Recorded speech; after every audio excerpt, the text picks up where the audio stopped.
আসুন, আপনি সেই নামাজটি পড়ছেন, আপনার পাশে এসে গেল আপনার ভাই সাহেব, অনেক হাফেজ কারি মুফতি আছে, এবার আপনি চেষ্টা করছেন নামাজটি পড়ি, সুন্দরভাবে পড়ি।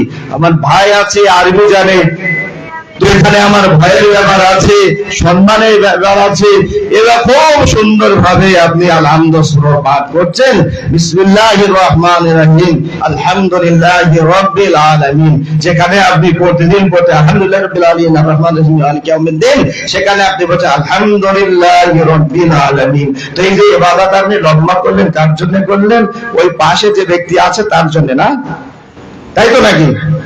পাশে যে ব্যক্তি আছে, আচ্ছা বলুন তো তার নামাজ কবুল হবে? রিয়াকারী তো নামাজ কবুল হয় না, হবে কি? হবে না।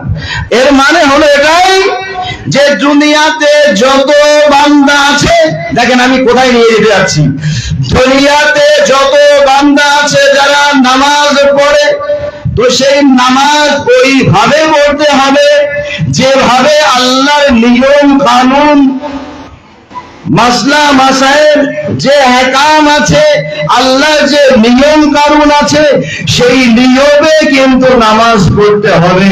যদি সেই নিয়মে নামাজ না পড়া হয়, তাহলে নামাজ আপনি কম করেন অল্প সময়ে বা লম্বা করুক না কেন, একে বলা হবে কি? রিয়াকারী।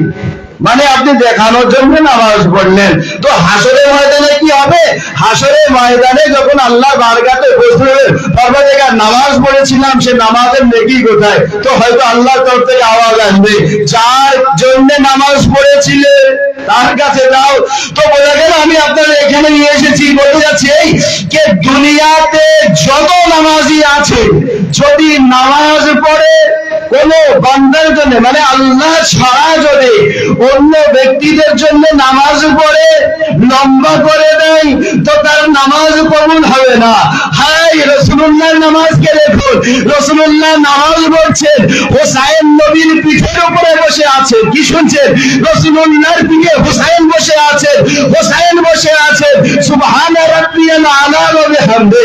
যে রাসূলুল্লাহ একবার বলতেন, দুবার বলতেন, তিনবার বলতেন, রাসূলুল্লাহ এবার বলছেন সুবহানা রাব্বিয়াল আলা ওয়া বিহামদি।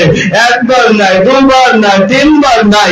জিবরাইল আরশে মুআল্লা থেকে ওহী নিয়ে আসার পরে বলছেন, হে আমার রাসূল, আল্লাহর ওহী আছে, আপনি সিজদা থেকে মাথা তুলবেন না। কেন? হোসাইন আপনার পিঠের উপরে বসে আছে।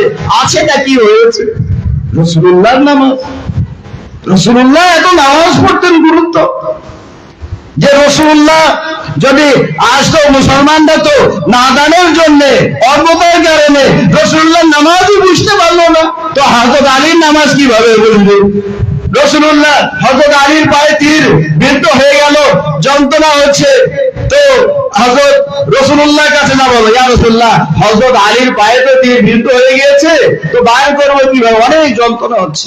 তো রাসূলুল্লাহ বললেন, চিন্তা করতে হবে না, হযরত আলী যখন নামাজে রত হয়ে যাবে, তো তখন তীর বার করে নিও। এবার সেটাই করা হলো যে হযরত আলী বুঝতে পারলেন না, মানে হযরত আলীর নামাজ এমন ছিল, পায়ে থেকে, শরীর থেকে তীর বার করা হচ্ছে, তো তিনি বুঝতে পারছেন না। তাহলে হযরত আলীর নামাজ যদি এমন হয়, তো রাসূলুল্লাহর নামাজ ওর থেকে কত ভালো হবে? তো সেই রাসূলুল্লাহ সিজদাতে বলছেন সুবহানা রাব্বিয়াল আলা ওয়া বিহামদি, সুবহানা রাব্বিয়াল আলা ওয়া বিহামদি, সুবহানা রাব্বিয়াল আলা ওয়া বিহামদি।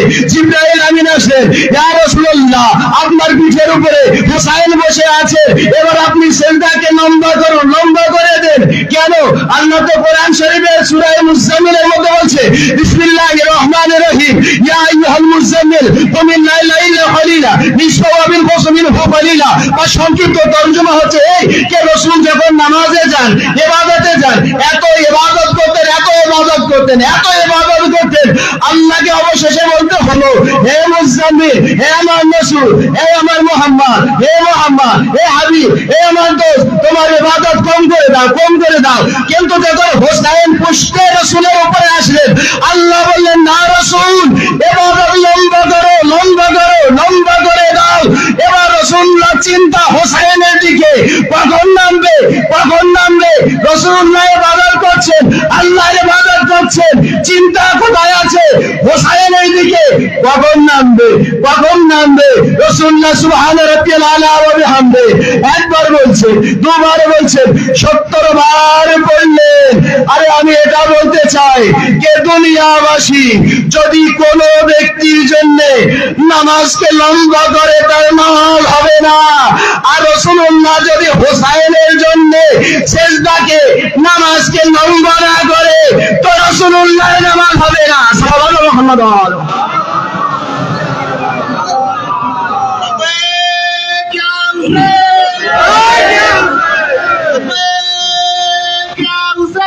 लबैक या हुसैन।